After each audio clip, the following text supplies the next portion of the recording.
Hey everybody, Joseph Rothschild here, aka Mono Bluetron, back again with another episode of 10-Minute Testing. So it feels weird to trot out all the fanfare and like the new intro and the title cards and all these new slides just to play a deck that's as bad as the one we're playing today. We're playing an In Mato list on the advice of Cherry In Mato from YouTube, who I can only assume is the actual card come to life and posting because they're distressed their card isn't getting played at all. In Mato is an archetype, and I'm using that term loosely, consisting of two cards, Cherry In Mato and In Mato itself. Now, In Mato is a 3-star plant monster that has a negligible effect, and Cherry In Mato is a card that actually sounds pretty busted until you read the very last line on the card. Let's jump into deck edit, and I'll show you what abomination I've come up with to put these cards to use. So this is the list I settled on. Now, before this video, I actually had no idea what exactly a Cherry In Mato was, so I sort of had to evaluate the card for myself and try and figure out what it was attempting to do.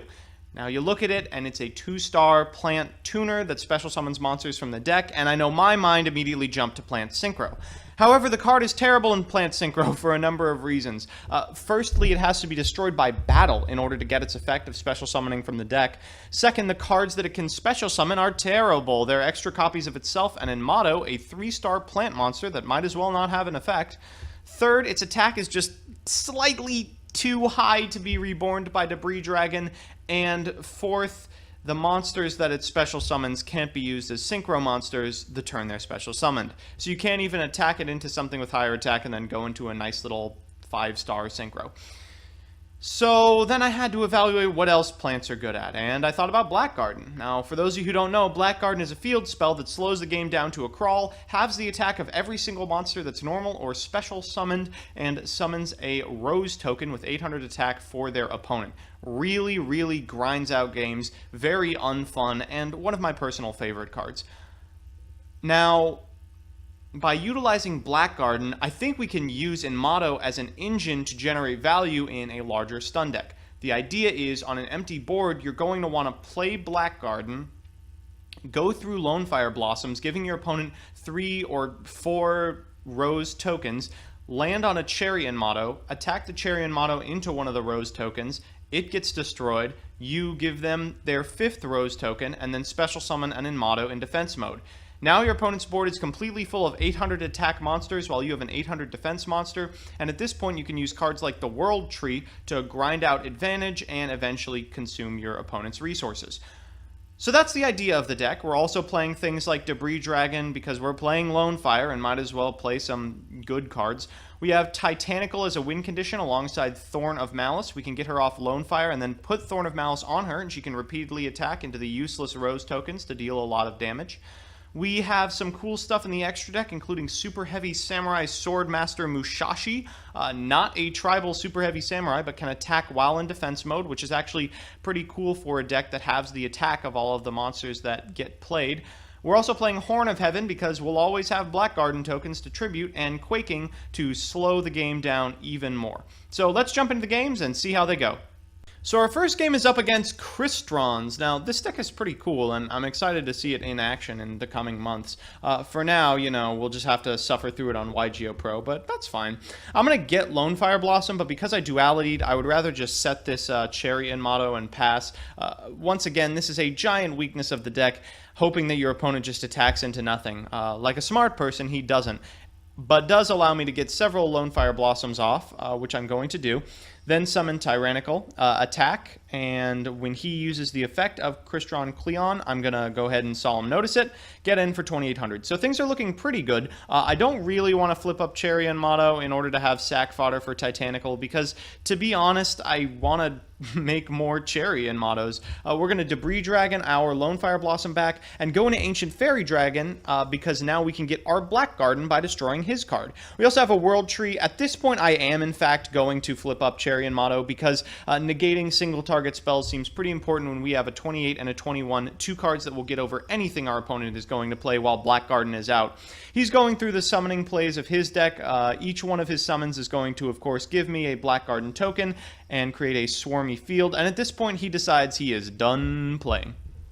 So this next game is Plant v Plant. He is on Predator Plants, and I'm on Bad Plants. We've opened okay. We have Debris and Lone Fire Blossom, but these dualities are kind of rotting in our hand while we have the two of these, so I don't know. You win some, you lose some. He's open 2 Allure, which is pretty good.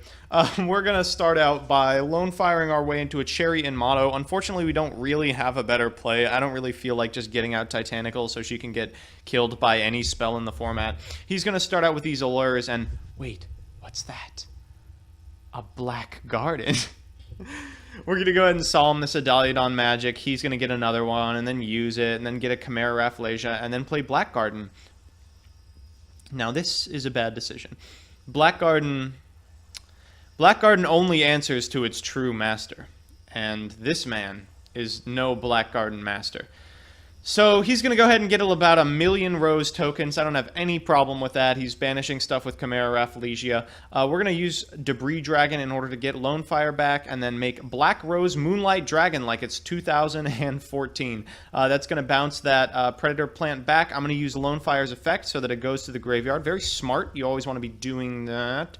Thankfully, this guy sort of stonewalls all these 800 attack creatures. He's going to play his own Lone Fire, which gives me a couple copies of Rose tokens as well. I have no problem with that. He's going to make another Rafflesia, and then, unfortunately, Black Rose Moonlight Dragon does have text on it, so I'm going to go ahead and use the text on it. We're going to go ahead and Duality here because we have nothing better to do. He sees the Black Garden, and I'm sure he goes, oh god, what have I done?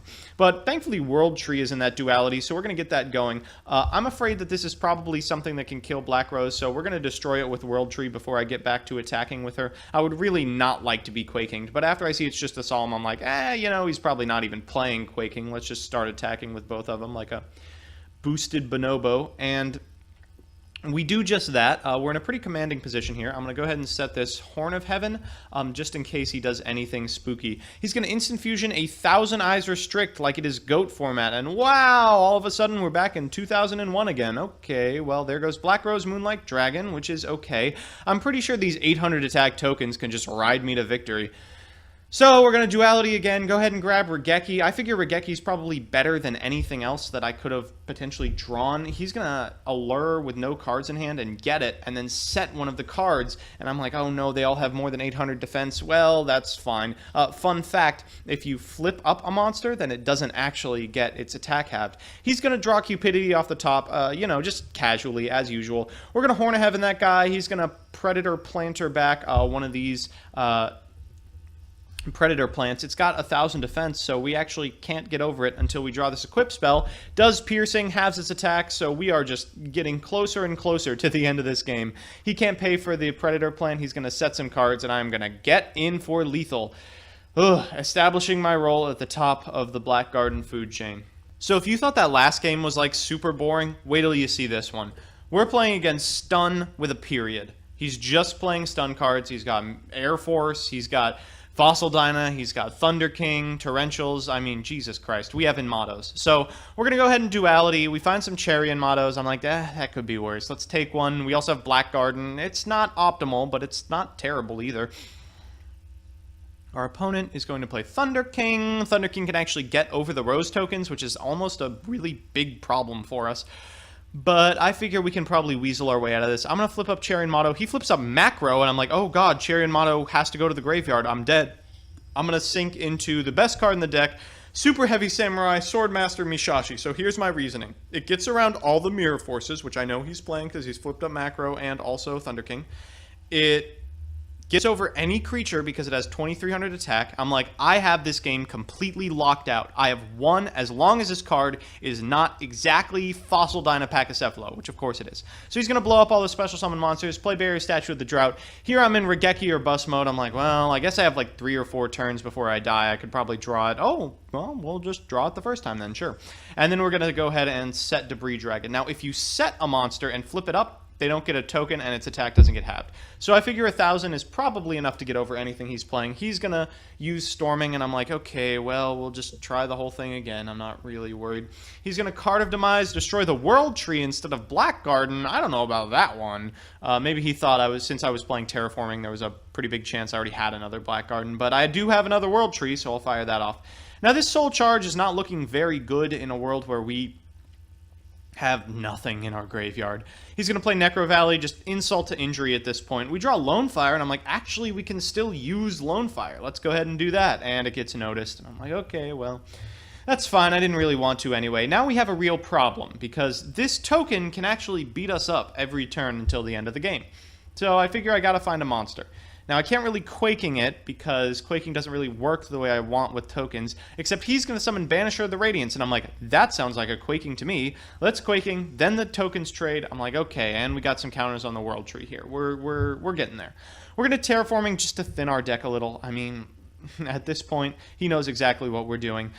And now we are in the fun stun land where we just pass it back every turn. I'm going to set this Debris Dragon. Maybe next turn I'll attack. Let's see. He's going to Compulse it. Okay. Maybe I'll get to attack this turn. This is just the fun interactive world of stun mirrors. Our opponent is going to summon Banisher, but now that he has Seal of Void Calcos, it can get over tokens. I figure, okay, that's probably enough of a reason of Quaking. I know he only plays like 10 monsters anyway. He's going to flip up another Storming. I'm like, all right, fine, I'll set it again. Jesus Christ, what is in your back row? At this point, I'm feeling pretty good, actually. I know his guys can't be flipped up despite the fact that I have no monsters on my side of the field. It's just going to be a race to see who draws more crap first, and he Card of Demises into 0 monsters, so I'm feeling pretty good there. We finally draw Cherry and Motto. I'm like, actually, 700 attack is non-negligible, especially when these guys have 0 defense. So we're going to flip him up, lose a turn or something, and we get to end our turn. Now, he once again goes for Banisher. I figure I might as well Horn of Heaven it. I'll probably get a better Quaking for this last Quaking in a little bit over here. I'm going to flip up In Mato, coming in MVP, just slightly under Bottomless Trap Hole range. He has unfortunately locked himself out of his spell and trap, so he can't use MST. It's just a matter of In Mato getting in every turn, because he won't be able to attack over it as long as I have Black Garden activated, and that's the end of this 25-year-long game. Whew, what a marathon. We are back with the deck. It was alright, actually. I wanted to say some pretty bad things about it, but to be honest, I actually thought it was really fun. I like playing decks with Black Garden. This one seemed alright. Probably not the best build for this card, but the In Matos did work. Cherry In Mato is pretty good when it's just find 2 of the 3 remaining monsters in your deck. I really liked Thorn of Malice. There were a couple of games where it really came in clutch, and I got to just sit on Titanical. Unfortunately, we just had a lot of opponents concede when we tried to do our modus operandi of fill their entire board with 800 attack tokens and then put a bunch of monsters in defense mode and wait until we draw one of these. But aside from that, the games we did play had a lot of back and forth, were pretty interactive for the most part, and ended up in our favor. So while this deck probably isn't, good in any capacity, it was certainly fun if you have like 20 or 30 years to kill on the YGO Pro ladder. So that's that. I hope you enjoyed watching this 45-minute episode of Stun Wars 2016. I hope you enjoyed watching Prison Tomatoes, which sounds much worse than it actually is. And most of all, I hope you just enjoyed the video. If you did, make sure to give me a like, a comment, or a subscribe. It really helps me out. And if you want to see a certain deck or archetype played on a future episode of this show, let me know in the comments below and I will do my best to accommodate you. Finally, if you want to see the decks that I play on this show played on stream, be sure to follow me on twitch.tv/monobluetron, the link's in the description, where I stream every Tuesday and Thursday from 9:30 a.m. to noon Eastern Standard Time. With that, I will see you on Wednesday.